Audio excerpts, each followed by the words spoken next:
Welcome to a Pulp Event podcast, brought to you by the PulpNet, your link to the online world of the pulp magazines for over 25 years. Online at thepulp.net. In this Pulp Event podcast, Doug Ellis discusses the weird tales of Margaret Brundage. It's a survey of covers that Brundage illustrated for Weird Tales magazine. Doug is a pulp art collector and historian, and co-author of The Art of the Pulps, An Illustrated History. This event was recorded on Friday, August 20, 2021, at PulpFest 2021 in Pittsburgh, Pennsylvania.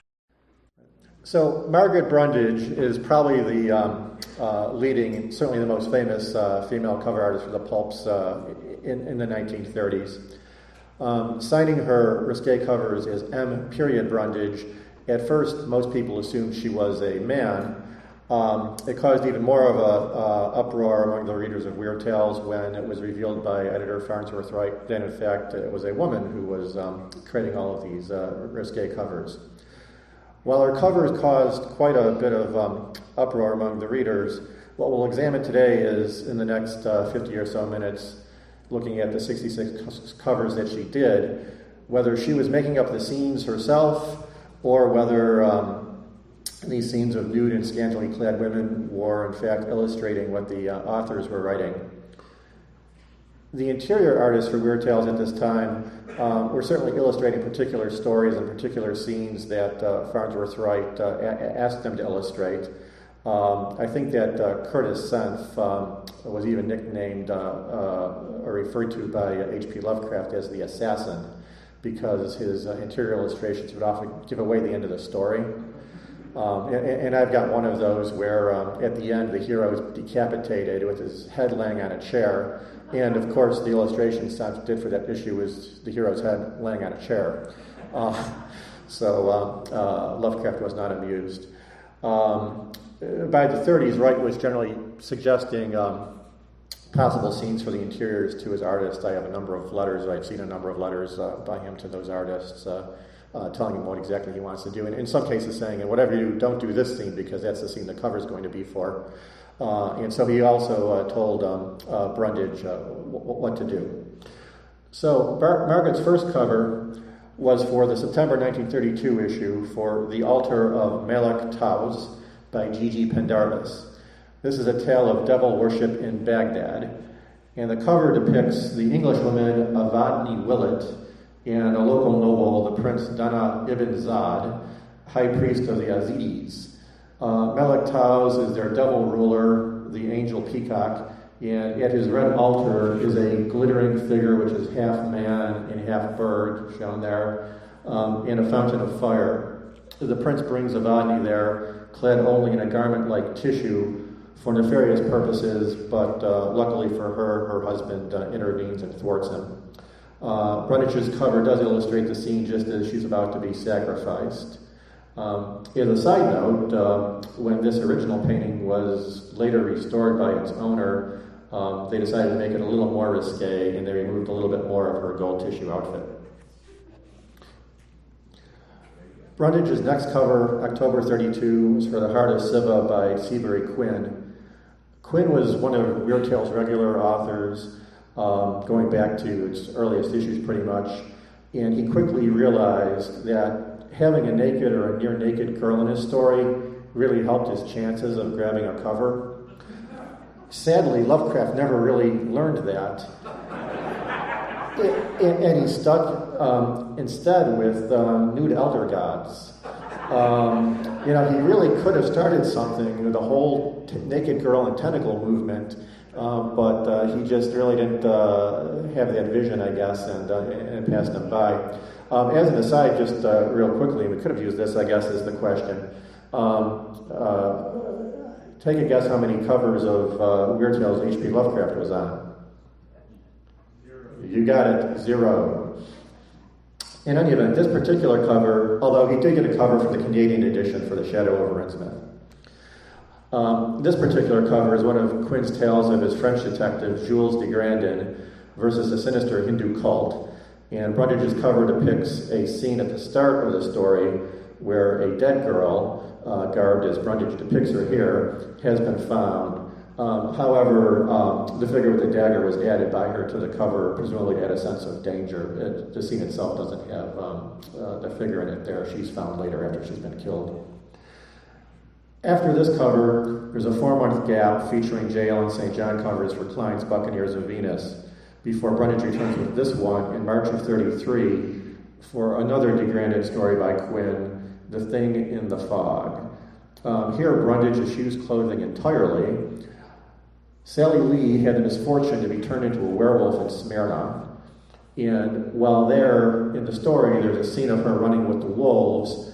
In the stories, she's clad in a hairy cloak, which obviously Brundage decided to omit here.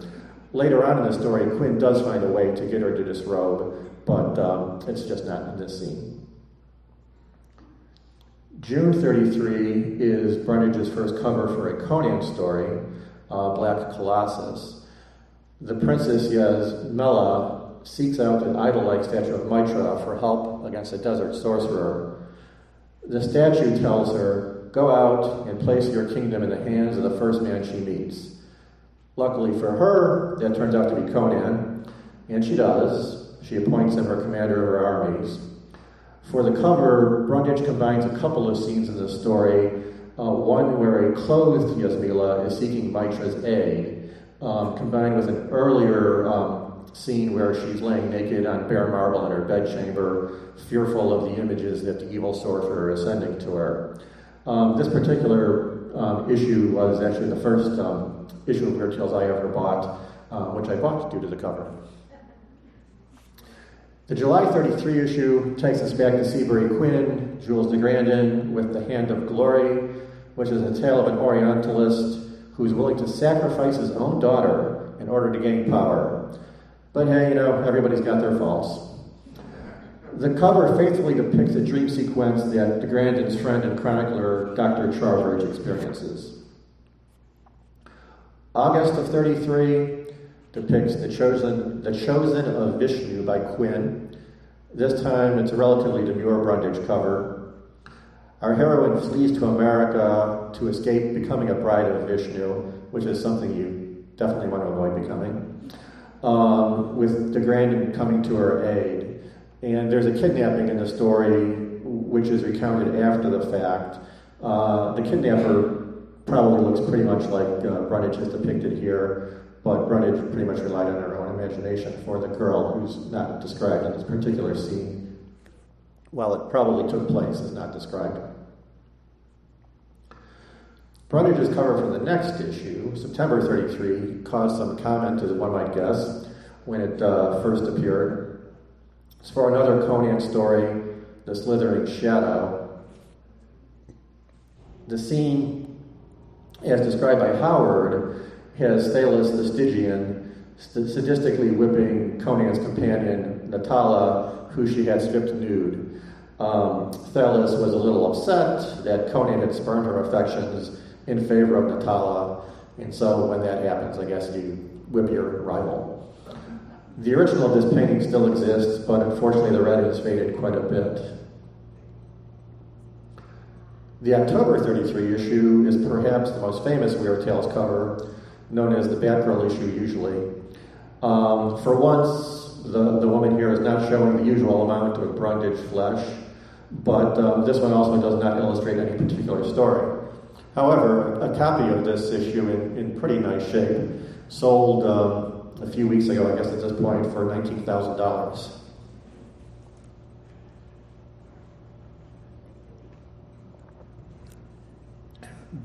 Brundage's cover here for November 33 is the second one in a row that does not tie to a story. And as an aside, there was a rumor for a while, I think it was started by L. Sprague de Camp, that Brundage used her daughters as the models for her women in the stories. The only problem with that story, while it sounds really good, is that Brundage didn't have any daughters. The December 33 cover is the third one in a row that doesn't depict a story. Appears they were probably doing a bit of an experiment here for these three issues, having covers that didn't relate to stories, which a lot of pulps did. I mean, not every pulp cover tied into a story on pulps. but the experiment was very short-lived. It just ran for the 3 issues. So in January 34, we return to Story Ties. This time, another de Grandin cover, The Red Knife of Hassan. Brundage's painting here depicts Margaret Ditmas, who in Seabury Quinn's words is birth nude. That's a favorite phrase that is used a number of times in the de Grandin stories. And she is this way in the story, although she should be on a rug, not that cold stone, which is probably hell on her knees. The masked figure is accurate down to the depiction of the dagger of the assassins on his breast. Nixon Dialis, another early favorite Weird Tales author. This is the February 34 issue featuring his tale, The Sapphire Goddess, which is a bit of a sword and sorcery tale. And Brundage's cover here depicts the first meeting between our hero and a princess of hell. A bit surprisingly, he manages to avoid being seduced by her, even though she's in this outfit at the time. So he's a man of iron will. Maybe a man of questionable judgment, but of iron will. Next up, veteran pulpster Hugh Cave snagged the cover of the March 34 issue. This one, The Black Gargoyle. In my book, it's not one of the better covers by any means by Brundage.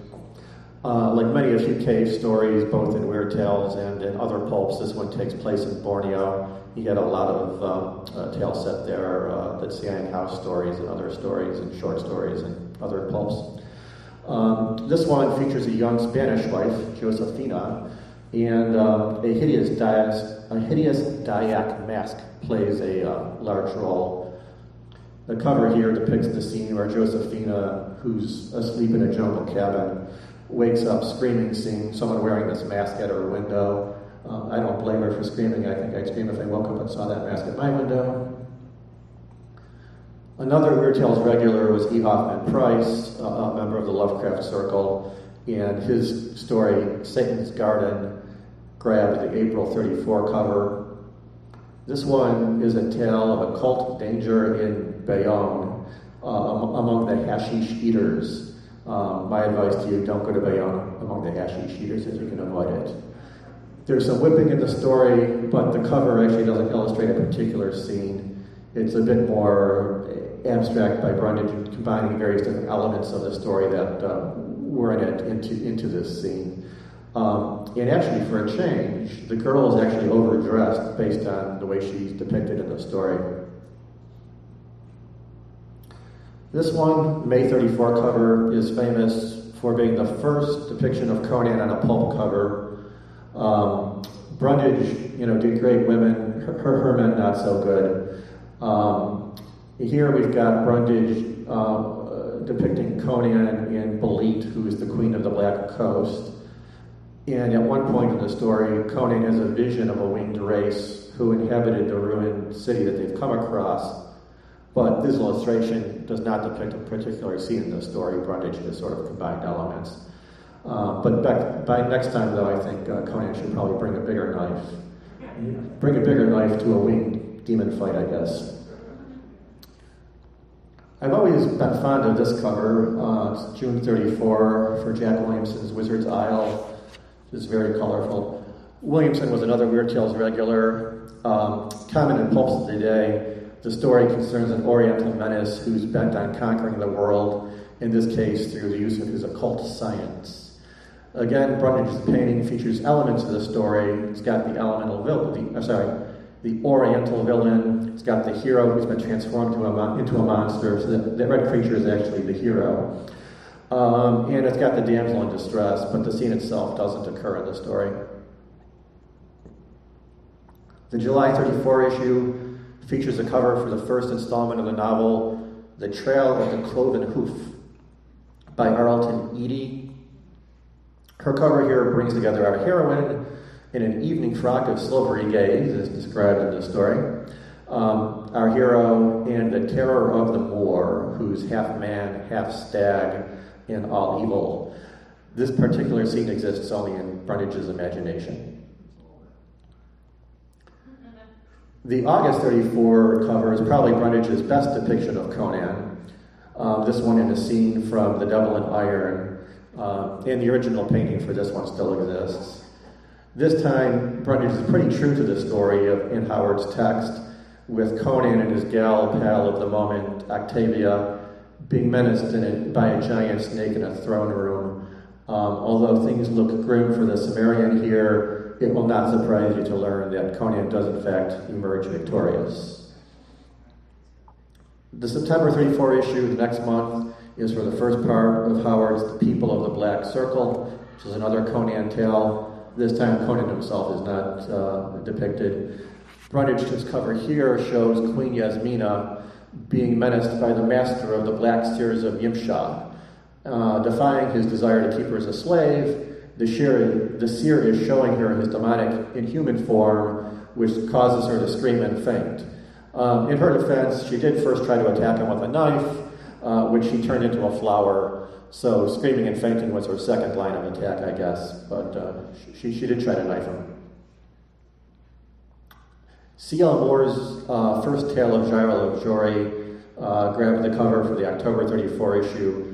This was actually Brundage's first cover for a story by a female author. And the painting depicts the Black God's kiss of the story title, which took place this way in the story. And if you've not read any of Moore's Gyro stories, they're great, they're classics in the field, and you can find them in several reprinted editions in the dealer room I saw at different tables. The November 34 issue is for E. Hoffman Price's second Brundage cover, sports Hoffman Price's second Brundage cover for Queen of the Lilin. You could always improve your chances of getting a Brundage cover if you had two beautiful babes in your story, not just one.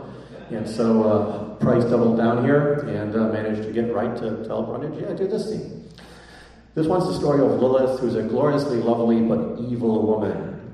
The sphere on the cover is a creation of Brundage's. It does not appear in the story, but the scene is otherwise depicted.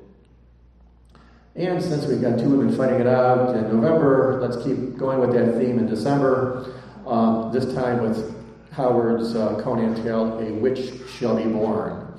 And this time here, the bad gal is the good girl here is Taramis. She's the deposed queen of Karun, and her sorcerer twin, Salome, who overthrew her, they're battling it out here. Brundage does faithfully depict the red birthmark on Salome's chest, and the two sisters do fight at the end, but Salome actually wields a knife rather than a whip. But I guess, I don't know if Wright felt a knife would be menacing the girl too much, or whether he thought a whip was sexier, but she switched to a whip rather than a knife. Black Bagila by Bassett Morgan is the cover story on January 35. This one takes place on an island near Singapore. Brundage's cover accurately depicts a scene in the tale, although she only depicts 2 black leopards rather than the dozen that are in the scene. Maybe she didn't have a dime for the dozen. I don't know. Seabury Quinn returns to the cover for February 35 with The Web of Living Death. This one has a trio of Brundage femmes. This time, although Quinn is most well known for the Dee Grandin stories, he did do other stories from time to time. And in this particular story, his hero is not Dee Grandin, but Thomas Carter, insurance investigator. Now, I never thought I'd read a Weird Tales story in which the hero was an insurance investigator, but I can cross that one off my bucket list. The cover scene is in the story, although in the story the women are completely nude and playing musical instruments. The Clutching Hands of Death by Harold Ward snared the March 35 cover. This is a tale of medical horror. And I really don't quite understand this one at all. It was a very odd choice for Wright, I think, to pick this story to illustrate, given that the only women in it appear off stage. So there's actually no women in the story. And there's a Conan story in the issue. So why he didn't go with Conan, I don't know. The scene depicted by Brundage, though, is implied by the events of the story, but it doesn't actually take place in the story. The April 35 issue is a bit of an anomaly for the 1930s Brundage covers. as you can see, what is missing? There's no girl. It's also a rare science fiction title for Weird Tales, which primarily featured fantasy on the covers, although it did run some science fiction inside. This one illustrates The Man Who Was Two Men by Arthur William Bernal. He only wrote a couple of pulp stories. And here Brundage's painting depicts the scene of teleportation gone wrong, as instead of being teleported, our protagonist is cloned. Another cover free of women adorns the May 35 issue. The Death Cry by Arthur B. Reeve was an entry in his long-running and popular Craig Kennedy series. Brundage's cover here is pretty flat, not one of her best by any means, with the detective about to be brained with a rock. It's true to the story, but fortunately for him, he's only knocked out, he's not killed, and wakes up in time to solve the mystery by the end. And again, I just don't know why Wright would have picked this story and this particular scene to illustrate when he could have gone with the Conan story Beyond the Black River, which is also inside. Women return, although, as you can see, more modestly clad than in the past. On the June 35 cover, Dorothy Quick's here with the horror in the studio. And Brundage accurately shows the scene here where a distraught actress stabs herself in the heart, although the large Satan figure in the background is just for atmosphere. And it's a little reminiscent of a Belarsky cover that appeared on Detective Fiction Weekly at around the same time. I think Belarsky may have been a year or so earlier, but also has this Satan figure in the background.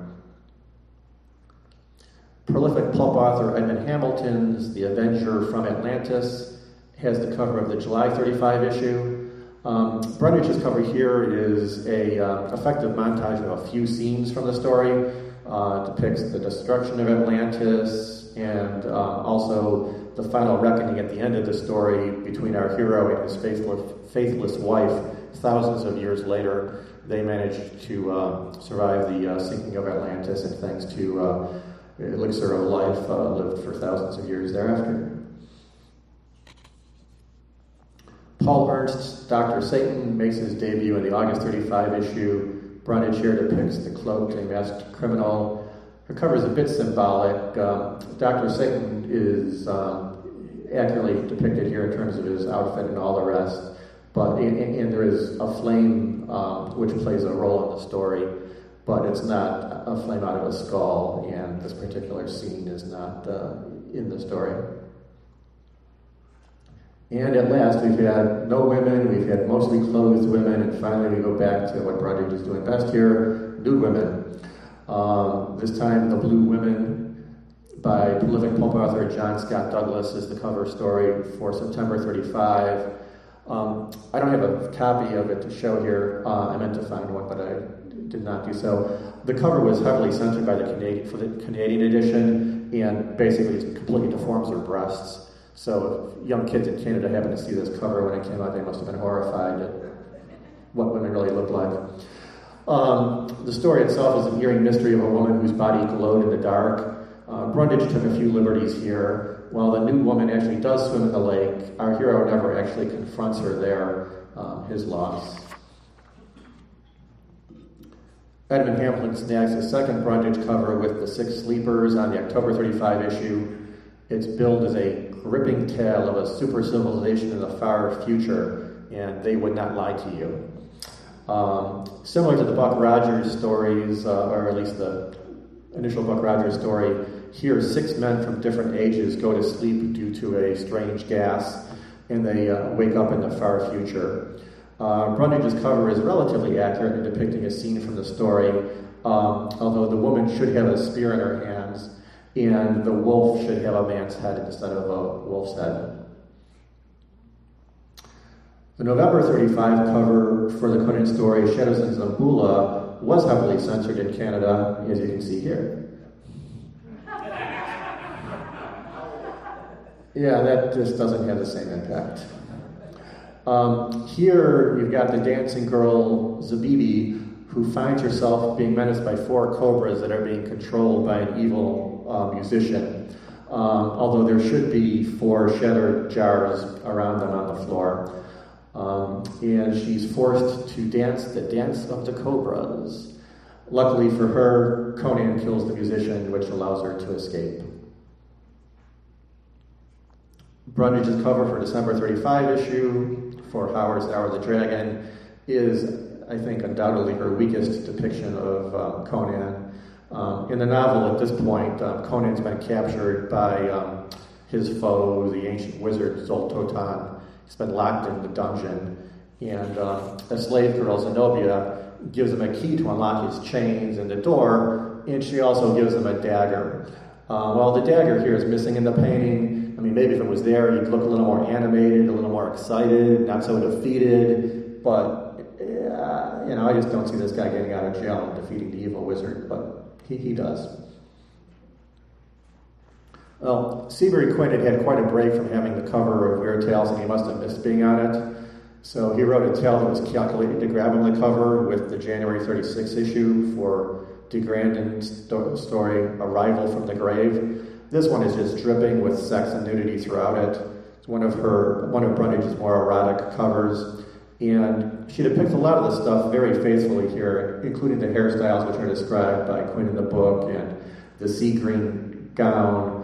The painting itself melds two scenes together. One is a seduction in bed, and then the other one is at the end, which is more like this image, except that at the end, the vampire woman, who is beautiful in the earlier seduction scene, now reveals her true hideous self.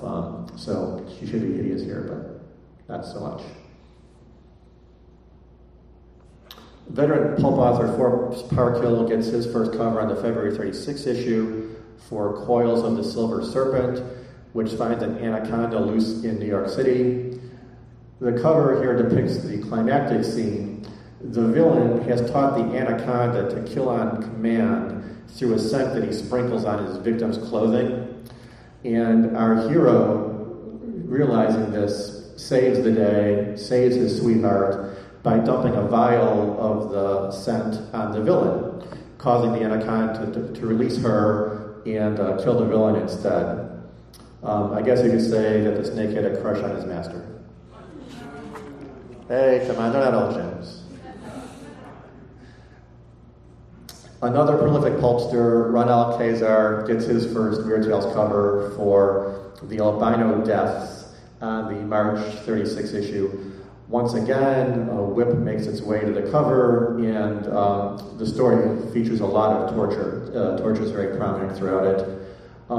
Betty is the plucky girl reporter. She's in a bit of a fix here, which Brundage accurately depicts, including the way she's dressed at the time. But luckily for plucky Betty, she does manage to escape the coils of our villain and live to see another day.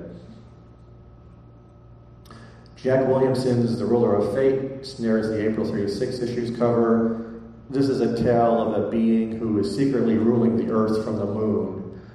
It was a 3-part serial, and interestingly enough, although this is the April issue, the scene that's depicted here really most closely resembles a scene from the June issue, although it's not terribly accurate in terms of a scene. It's not as accurate as most of the covers she painted where she was doing a scene. Second Dr. Satan cover here for the story The Devil's Double. This graces the cover of the May 36 issue, and this time, unlike the first Satan cover where there was no woman, it adds a woman here. The illustration's pretty accurate, except that instead of that divan thing or couch, I'm not quite sure what that is behind her, she should be on an iron hospital bed. And while the scene is okay, it's really a shame that Wright didn't tell Brundage in this case that she should paint the nude sword dancing scene taking place on the streets of New York City, because that would have been a much better cover. This is Thorpe McCluskey's Loot of the Vampire, featured on the cover of the June 36 issue, and as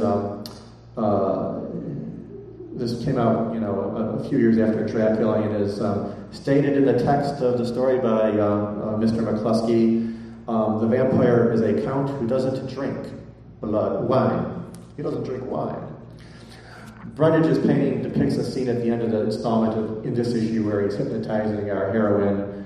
I will confess that I didn't go to the start of the next installment to see if she breaks out of the hypnotism or whether she becomes lunch for the vamp. Brundage's cover for Howard's Conan story, Red Nails, features 4 of her signature women on the cover this time for July 36. This was the last Conan story that Howard wrote, and Conan's gal pal Valeria here is about to be sacrificed. Now in the story, a nude Valeria is being held by a man at her arms who, Brundage didn't do men very well, but that is clearly not a man holding her arms. And there's a woman holding her feet. While in the story there are 13 other people standing around her in a ritualistic circle, but Brundage took some artistic license here. Plus, she wasn't being paid, I suspect, to paint 13 figures in one painting. Next issue is bi-monthly, August, September 36, features Edmund Hamilton's The Door into Infinity. The door is depicted on the cover, and the tale involves a kidnapping by the Brotherhood of the Door of a young American wife in London. The door itself leads to another dimension inhabited by elder gods, a la Lovecraft. And the scene on the cover isn't depicted in the story, but certainly fits the story and could have happened. Brundage's next cover is on the November 36th issue for another de Grandin story, Witch House. The cover does actually depict a scene near the end of the story. I don't think you can read this from here, but the gravestone is for Christina Freiberg, who was killed in 1692 while on trial for being a witch, and her familiar was the white kitten that's shown there. Quinn's de Grandin appears again in Children of the Bat in the January 37 issue. Quinn's sprinkled new women liberally throughout this one. The scene depicted here is at the start of the story where our heroes find the slain nude women hanging from the doorway, although the hooded figure isn't present in the story. And Quinn was very graphic here. Brundage's cover is quite a bit tamer than the way Quinn depicted it. This next issue doesn't feature a Brundage cover, so I'm not going to show it, but she had a streak of, I think, about 33 straight issues where she did the cover, but Virgil Finlay, who had been doing interiors for about a year at this point, got his first cover assignment with the February 37 issue, the next issue. And so from that point on, Finlay and Margaret pretty much split cover duties for a couple of years. Dorothy Quick snared her second Brundage cover with Strange Orchids, March 37 issue. Brundage accurately depicts the scene here where our heroine discovers that the villain is growing orchids in the flesh of a living woman, which is draining her of life and color. Apparently the villain had never heard of Miracle Grow. Probably would have worked a little better for him. Jack Williamson's The Mark of the Monster is on the cover of May 37, depicting the monster as well as our heroine, the exotically named Valin Kirk. She's appropriately shown here in a scene from near the end of the book, but the monster here looks much more human than Williamson's description. Unfortunately, this one's sort of more like those Shutter pulps, where at the end of the story you realize there's no supernatural element, it's all just smoke and mirrors. So it's all explained logically at the end. The Carnal God by John R. Spear and Carlisle Schnitzer grabs the cover of the June 37 issue. And Brundage does depict the climactic scene here pretty accurately as the metal statue comes to life and is about to take the virtue of our young heroine. Fortunately for her, her beloved, aided by a scientist, comes to her aid and saves her from a fate worse than death. Gigi Pendarvis gets her second Brundage cover with The Thing of Darkness in the August 37 issue. Brundage's painting here again is accurate. Edith Kinloch's smoke gray dinner gown is described, as is The Thing of Darkness. And unlike several of the Tales of Weird Tales, this one does not have a happy ending at all. Another de Grandin story snares the cover of September 37 issue, Satan's Palimpsest. As an aside, this cover was acquired shortly after the issue was published by author Seabury Quinn and was owned by his family for many decades. And about 50 years or so, I think, after this issue came out, my friend Bob Weinberg got a phone call from a guy who claimed to be Seabury Quinn. Bob told him, "You can't be Seabury Quinn. Seabury Quinn's dead." At which point, the guy who was calling Bob said, "I'm just pulling your leg, but I am Quinn's son." And he was calling Bob to see if Bob wanted to buy this cover from him. And Bob, being no idiot, said yes. Once again, Seabury was smart enough to have a lovely female disrobe at the end of the story, which is captured here by Brundage, although the images in that box sort of thing don't match the images that Quinn describes. Well-known author David H. Keller gets his first Brundage cover on the October 37 issue with Tiger Cat. For once, the woman Donna Marchesi is whipping men other than women being whipped. Her painting, Brundage's painting, is accurate, but these are just a few of the unfortunate men that Miss Marchesi, also known as the Tiger Cat, has locked in her dungeon. And here, the scene depicts, with the aid of our hero, the men have managed to escape and turn the tables on the Tiger Cat. Her 9 lives quickly run out. Living Buddhists by Seabury Quinn is the cover of the November 37 issue. It's another de Grandin Tales and demonstrates that you need to watch out for those dire lamas from devil-ridden Asia. Brundage's cover is pretty symbolic. Sylvia Dearborn is pretty much dressed this way, and she actually got dressed that way with the assistance of de Grandin and Trowbridge, who I'm sure didn't look much while they were helping her dress. The sinister figure there is not there in person in the story, but it's a spirit who's trying to force his way into her body and take her over. The feathers are an artistic adornment by Brundage, not in the story. Nyctyndialis, the Sea Witch, is the cover tale for December 37. Helga Hellstrom arrives out of the sea, naked. Oh, you missed the devil's mark.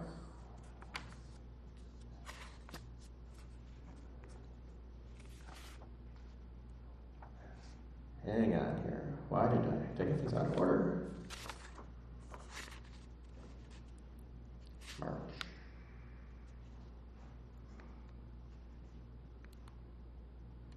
I'm sorry. That's November. That's January. Oh, no, that's...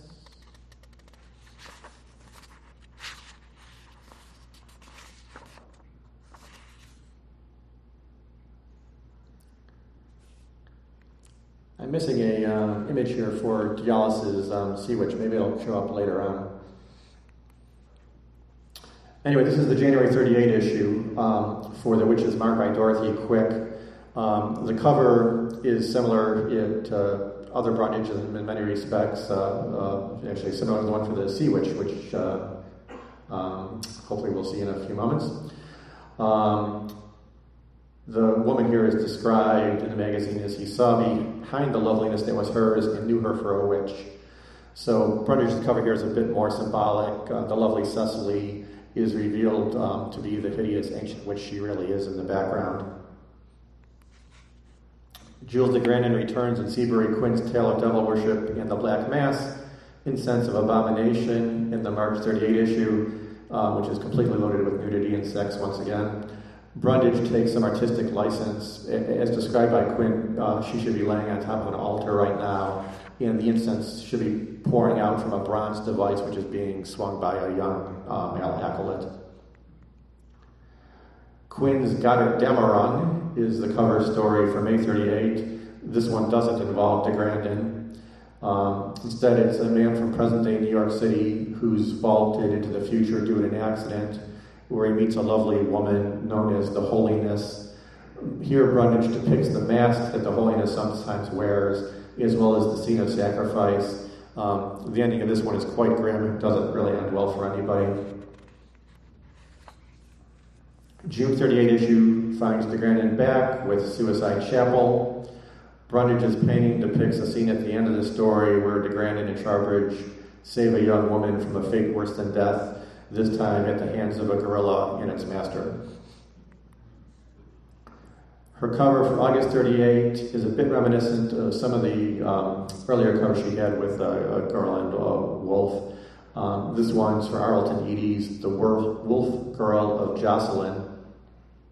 Not surprisingly, given the title of the story, the girl is able to transform herself into a wolf, but whereas here she's running with the pack, in the story she transforms herself into a wolf to save the heroes and attacks the wolves to drive them off and save their lives. September 38 issue features Seabury Quinn's As 'Twas Told to Me, which is a tale of witchcraft at the time of the Puritans. Brundage accurately depicts the sad end of a woman here who is wrongly accused of witchcraft. While her attire isn't described and the cover is demure by Brundage standards, it probably is not an accurate depiction of what people were wearing in Puritan New England at the time. With the sale of... Alright, this one does not belong. This is a Finley cover. Here we go. With the sale of Weird Tales to a New York publisher, Brundage's covers became a lot fewer. Her pastels, which was her preferred medium, really didn't lend themselves well to being shipped. So from this point on, she would only do 8 more covers for the magazine. After a hiatus of nearly 2 years, from September 38, she returned with this cover for the July 1940 issue. And her style from here on out was also much more subdued. It was a different publisher, it was a different editor, and they were pitching the magazine a bit differently. This particular story cover is for An Adventure of the Professional Corpse, The Artificial Honeymoon by H. Bedford Jones. The story concerns a guy, James Bronson, who is able to simulate being dead due to an elixir that he had taken previously, and so he hires himself out whenever anybody needs a corpse. Here he's been hired because a girl needs to become a widow quickly in order to escape a guardianship. So the deal is he marries her, and then 2 hours later he dies. And now that she's a widow, she's free of the guardianship and can arrange her own affairs. And while he plays his role well, dying on cue, this particular scene actually doesn't ever take place in the story. The November 1940 issue features Quinn's The Last Waltz. Although nobody else can see him except the heroine, her former sweetheart comes back as a ghost to waltz with her at her wedding, which is what's shown here. Unfortunately, while the ghost may have had the best of intentions on coming back to waltz with her, she immediately starts screaming to everybody that she's seeing the ghost of her dead lover, and they think she's crazy and they lock her up. Brundage returns a bit to her old form here with the cover from March 41 and Malcolm Jameson's The Man Who Loved Planks. Now, these aren't the fish planks that you get at Long John Silver's. These are like planks of wood. And the scene she paints here is symbolic, with Enoch Warren being a man who's able to reassemble trees from old lumber. So instead of disassembling trees, he reassembles trees. And that then reanimates the wood nymphs that lived in the trees. August Derleth gets his only Brundage cover on September 41 for Beyond the Threshold. It's a tale of ancient... No, except that this isn't it. All right, missed another one. This is the issue after that. Manly Woodman's Coven, which snares the cover for July of 42. This one isn't quite as symbolic as the previous one, but it could represent a scene in the story with the great horned ones. Brundage had to create the outfit for the woman because the woman is not described at all by Wellman, although Wellman does describe the horned one pretty well. John Carter's Wife by P. Schuyler Miller was the cover story on May 43. And for what I think is the first time, Brundage also did interiors for the story. I don't know if, at this point, they were only giving her one cover a year to do. Maybe they figured they'd slip her a few extra bucks by having her do the interior also. But it certainly wasn't making up for the loss of, 6 or 8 or 10 covers a year. This particular cover, though, does illustrate a scene in the book, complete with the white ferret that the woman is holding there. This is Robert Bloch's only Brundage cover, which appeared in the May 44 issue for Iron Mask. Brundage again did the interior for this, and all of the elements in this painting are in the story. There's these papers that are valuable papers for the war effort. There's the iron casket they're stored in, the hero, the heroine, the man in the iron mask. But Brundage just sort of all combines these into one image that's not shown in the story otherwise. Her long run in Weird Tales came to an end with this one, the January 45 issue for Edmund Hamilton's Priestess of the Labyrinth. Once again, she provides the interior art for the story as well. The tale took place on Crete during World War II. Our hero, who lands on Crete, is being followed and pursued by Nazis. And he gets down into the catacombs and he follows the labyrinth, and both he and the Nazis are transported back to ancient Crete. And there they meet the priestess and the minotaurs, who are depicted here by Brundage. Not surprisingly, given it's World War II, it turns out that minotaurs don't like Nazis.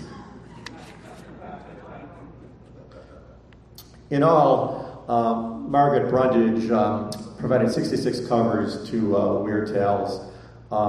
Of those covers, about 20 of them are still known to exist.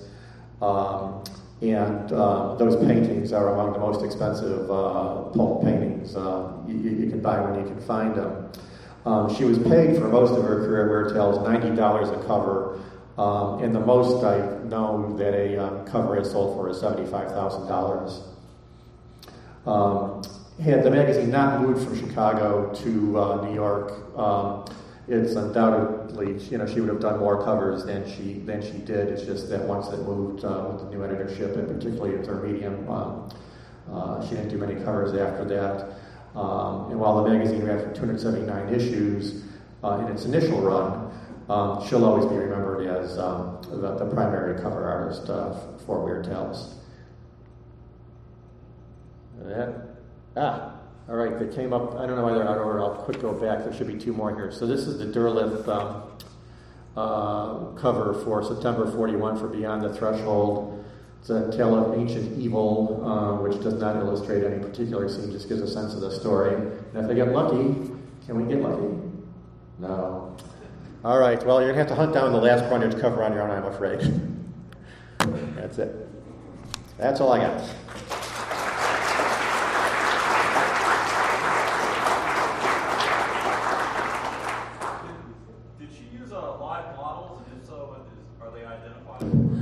No, she mostly used magazine images that she found.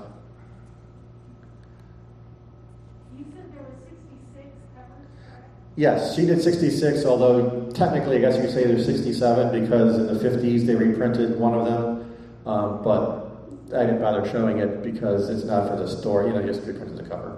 Was the interior art similar to the covers and style?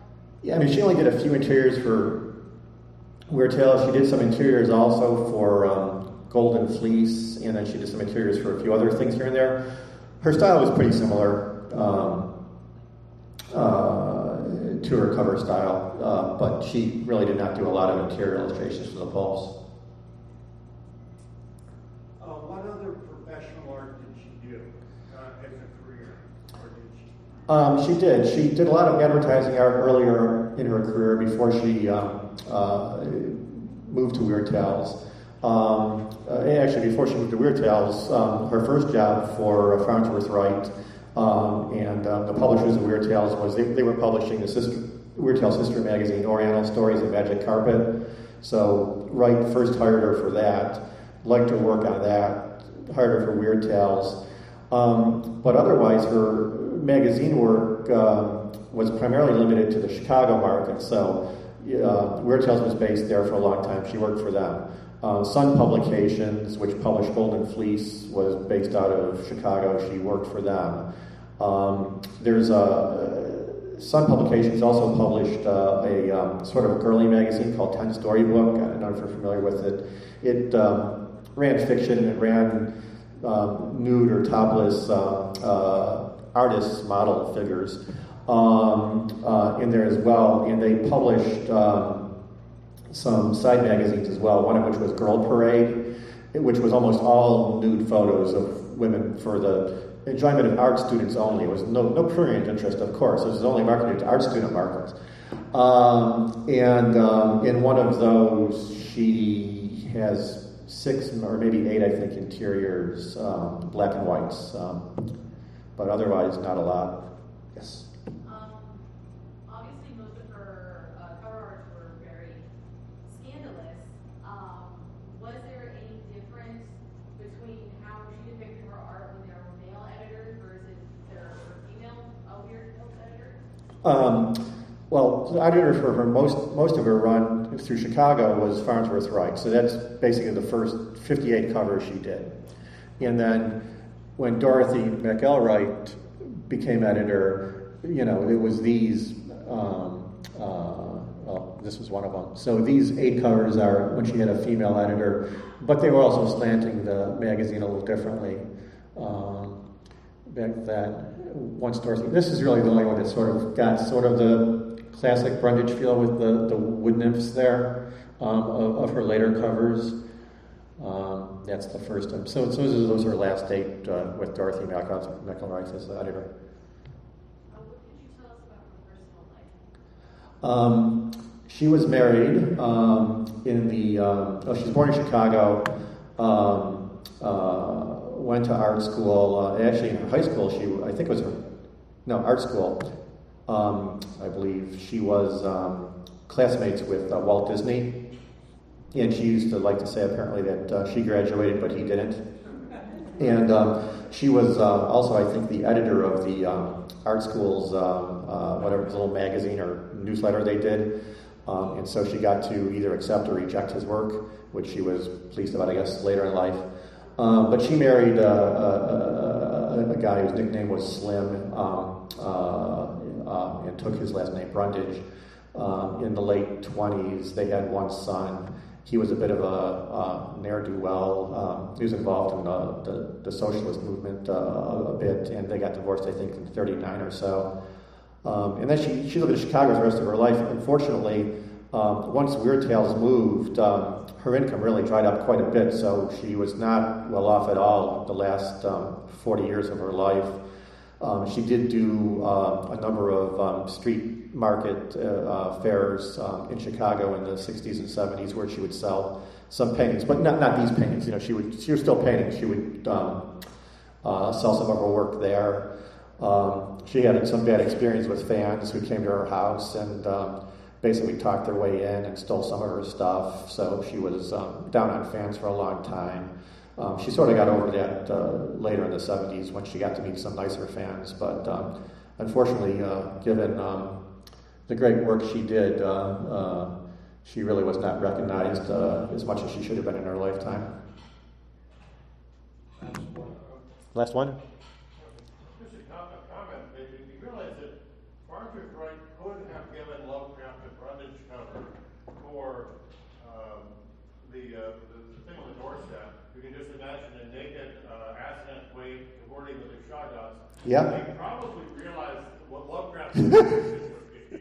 That's would have hastened his death, or something. I don't think he would have dared to do it. Yeah, that's actually a good point. Lovecraft probably would not have been pleased to have gotten a Brundage cover, but I would have been pleased to have seen one.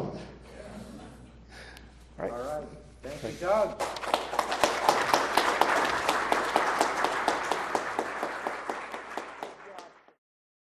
You've been listening to a Pulp Event podcast, brought to you by the PulpNet, your link to the online world of the pulp magazines for over 25 years. Please visit us online at thepulp.net. Also, look for the PulpNet on Facebook and on Twitter. Thank you for listening, and keep reading the pulps. The Pulp Event podcast is copyright 2021.